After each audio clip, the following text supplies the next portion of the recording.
on One Nation, One Election.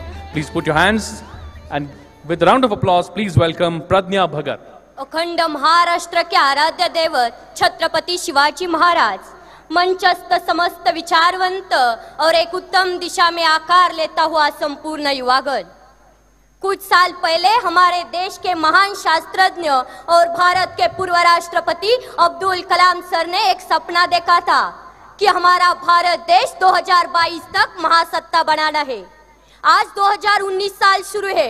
मुझे नहीं पता कि 3 साल में हम महासत्ता बन सकेंगे या नहीं, लेकिन देश में बार बार होने वाले चुनाव, उनकी वजह से बर्बाद होने वाले समय, पैसे और निर्माण होने वाली अस्थिरता की वजह से हमारे देश को महासत्ता बनने में बड़ी रुकावट है, जिसको चाहे तो हम दूर कर सकते हैं एक देश एक चुनाव संकल्पना के माध्यम से।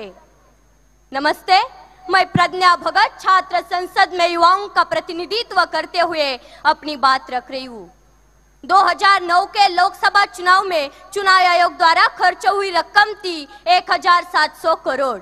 2014 के लोकसभा चुनाव में वही खर्च था 4000 करोड़। अनुमान है कि इस बार के चुनाव में यही खर्च बढ़कर 7000 करोड़ से ज्यादा हो सकता है। ये सभी लोकसभा चुनाव के खर्च के आंकड़े हैं। बाकी हमारे देश में विधानसभा चुनाव और कई तरह के चुनाव होते हैं, जिसमें होने वाला सरकारी खर्च लोकसभा चुनाव से कई गुना ज्यादा होगा। अगर ये सभी चुनाव एक साथ हो जाए तो हमारे देश के कई हजार करोड़ रुपए बच जाएंगे। हमारे देश में जब विधानसभा चुनाव होते हैं तब देश के बहुत से केंद्रीय मंत्रीगण, यहाँ तक कि प्रधानमंत्री तक, सब नेता अपनी अपनी पार्टी के लिए चुनावी रैलियों में जाते हैं, जबकि उन्हें 5 साल देश के लोगों की समस्याएं सुलझाने के लिए चुना गया होता है। हर साल ये विधानसभा चुनाव होते हैं और हर साल ये मंत्रीगण अपना यही समय रैली में गवा देते हैं। अगर एक देश एक चुनाव संकल्पना साकार हो जाए तो बाकी चुनावों के कार्यक्रम विपरीत हो जाएंगे। हमारा देश कई हजार करोड़ रुपए से बच जाएगा और 5 सालों में एक ही बार चुनावी रैलियों के लिए जाना पड़ेगा। यह एक बहुत बड़ा फायदा हमारे भारत देश के लिए होगा। ना रुकेगा आचार संहिता की वजह से विकास और ना वो जाएगा प्रशासकीय व्यवस्था के ऊपर। बस इस पूरी संकल्पना में मुझे एक दिक्कत दिख रही है।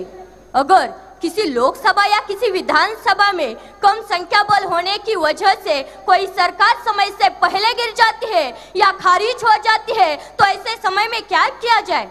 क्योंकि अगर उस खारिज हुई विधानसभा या पंचायत का चुनाव फिर से किया जाए तो देश के बाकी चुनावों के कार्यक्रम के विपरीत हो जाएगा। अगर इस विषय पर हमारे संविधान में कोई हल बनाया जाए और हमारे कायदे मंडल की ओर से कोई अच्छा नुस्खा निकाला जाए तो बाकी सब काम आसान हो जाएंगे। हमारे देश का बहुत सारा पैसा बच सकेगा। प्रशासकीय व्यवस्था पर हर बार आने वाला प्रेशर भी भारी मात्रा में कम हो जाएगा और हम गर्व से कह सकेंगे, हम होंगे कामयाब, हम होंगे कामयाब एक दिन। मन में है विश्वास, पूरा है विश्वास, हम होंगे कामयाब एक दिन, हम होंगे कामयाब एक दिन। जय हिंद, जय महाराष्ट्र, जय Shivrai. Thank you very much, Pradnya. I request Dr. D.K. Kharath and Dr. Vrishali Kulkarni to join hands and felicitate and congratulate Pradnya Bhagat. Congratulations, Pradnya, and thank you very much for putting your views on this very important topic in Indian Students' Parliament. A big round of applause, my friends, for Pradnya Bhagat.